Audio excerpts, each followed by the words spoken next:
Hi అండి. అందరికీ నమస్కారం. ఇక్కడ మీకు చూపిస్తున్న ఈ మొక్క పేరు రుబాబ్. ఇదైతే స్వీడన్‌లో మనకి స్ప్రింగ్ సీజన్‌లో ఎక్కువ కనిపిస్తుంటుంది.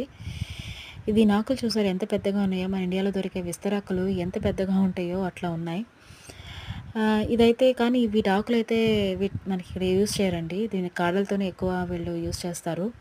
ఈ కాడలతో వీళ్ళు యాపిల్ పై లాగా రుబాబ్ పై జామ్స్ అని, స్మూదీస్ అని చేసుకుంటారు. ఇది పుల్లగా ఉంటుంది. అందుకని వీళ్ళు ఎక్కువ షుగర్స్ అండ్ హనీస్‌తో తింటారు.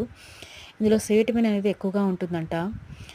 మీకు ఇలాంటి వీడియోస్ కనుక నచ్చితే లైక్ చేయండి, షేర్ చేయండి, సబ్స్క్రైబ్ చేయండి. బాయ్.